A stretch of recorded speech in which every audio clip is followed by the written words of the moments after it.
요즘 더글로리의 연진이에서 태영아 씨로의 변신에 성공하며 임지연 배우의 첫 사극인 옥시부인전이 화제가 되고 있습니다. 사실 임지연 하면 연진이었는데 이번 드라마를 보면서는 그런 생각이 전혀 들지 않을 만큼 연기 차력쇼를 선보이고 있습니다. 오늘은 다음 주 예고편 영상 분석과 앞으로 구더기가 조선판 변호사인 외지부가 되는 이야기를 해보려고 합니다. 좋아요 한번 눌러주시고 바로 시작하겠습니다. 이 드라마는 노비 구더기에서 하루아침에 양반 옥태영이 되어가는 초반의 이야기와 명문가의 아들이었던 송서인이 알고 보니 기녀에게 태어난 서자였던 서사와 함께 이들의 이루지 못하는 로맨스의 끝은 어떻게 될지도 벌써 궁금해지게 만들고 있습니다. 송서인은 단 한 번의 만남으로 노비 구더기를 연모하게 되었고 그녀를 찾아 헤매이다 이제서야 만나게 되었지만 같이 떠나자고 약속을 하고 기다렸지만 결국 구더기는 송서인에게 우리는 함께 할 수 없다고 이야기를 하게 될 것 같습니다. 그녀는 하나뿐인 동지였던 백이의 억울한 죽음을 반드시 밝혀내기로 마음을 먹은 것이었죠. 청수연의 새 현감 성규진은 이번 사건을 조사를 한다면서 백도광 일가를 체포하는 모습으로 이번 주 회차가 끝이 났습니다. 성규진은 인물 설명란만 봐도 외압에 휘둘리지 않는 공명정대한 인물로 묘사가 되고 있죠. 그리고 유양소의 견제 대상으로 보여지는데 예고편에 보시면 성규진의 측근이 말하는 것을 들어보면 이번 일로 백도광 일가를 처벌해야 청수연이 바로 설 것이라고 말을 하고 있습니다. 그런데 동서양을 막론하고 노비가 죽었다고 해도 과거 자료를 찾아봐도 사실상 큰 처벌을 받은 적은 없다고 하는데 어쩌면 이번에 백이의 죽음을 빌미로 백도광 일가를 처벌해야만 청수연의 기강이 사는 그 어떤 이유가 숨어있어 보이기도 하는 장면입니다. 아마도 청수연에서 백도광 일가의 횡포가 심했을 것으로 유추가 되기도 하죠.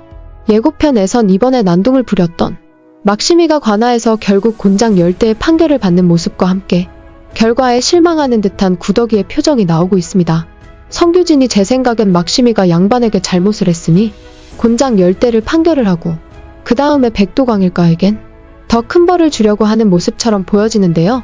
하지만 마땅한 증자도 증인도 없기에 수사가 진행이 잘 되지 않는 모습이 보여집니다.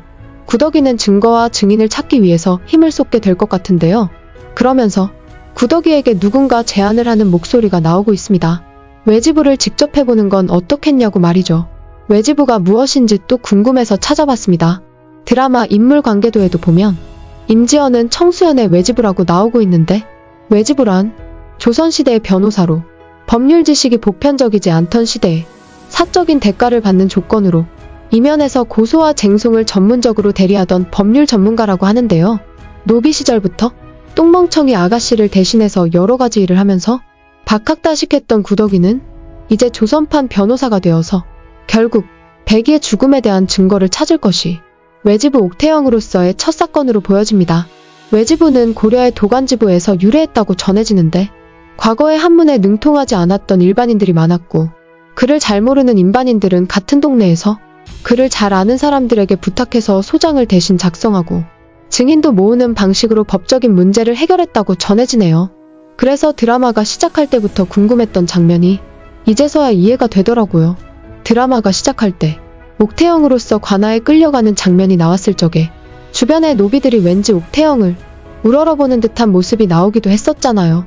아마도 그 노비들 역시 옥태영에게 큰 도움을 받았을 것이라고 추측이 됩니다.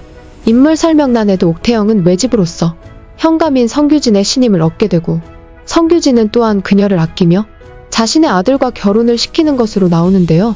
또 한 가지 재미있는 장면이 한번 나왔었습니다.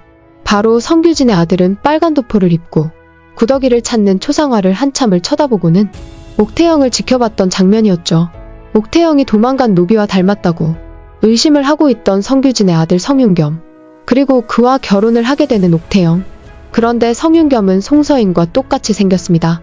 어쩌면 이 드라마의 모티브가 된 조선 선조시대의 이항복의 한문소설 유연전에서 나오듯 송서인은 성윤겸을 결국 해하고 송서인 역시 옥태영의 신분으로 살아가는 구더기처럼 성윤겸의 신분으로 살아가는 송서인이 되지는 않을까 상상이 되기도 했습니다. 그로 인해 남편이 둘이었다는 죄목으로 구더기가 끌려가는 모습으로 드라마 시작에 나왔던 것으로 보여지네요. 결말부터 나오고 시작을 했던 이 드라마. 신분을 속이고 사는 사람들의 정체성과 사랑 이야기를 어떤 식으로 영상으로 담아낼지 너무 기대가 되는 부분입니다.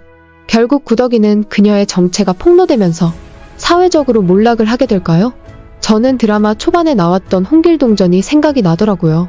홍길동전의 결말에서 율도국에서 새로운 삶을 살아가던 홍길동처럼 구덕이는 옥태영이라는 신분 또한 버리고 자신이 도와주었던 노비들의 도움으로 새로운 이름과 새로운 신분으로 살아가는 결말이 나올 것만 같은 느낌입니다. 똑같이 생긴 송서인과 성윤겸, 그리고 성윤겸과 결혼을 하게 되는 옥태영. 여러분들도 옥태영의 남편은 송서인일 것 같은 느낌이 드실지도 궁금하네요. 극중 잠시 나왔던 송서인의 춤사위와 화려한 무대는 해외에서도 한류를 견인할 것 같다는 느낌도 들더라고요. 아름다운 한옥도 그렇고 화면 구성 자체가 아름다운 이 드라마, 벌써부터 대박 냄새가 나고 있습니다. 모처럼 정말 잘 빠진 드라마가 나온 것 같습니다. 주말이 기다려지네요. 오늘 이야기는 여기서 마치겠습니다.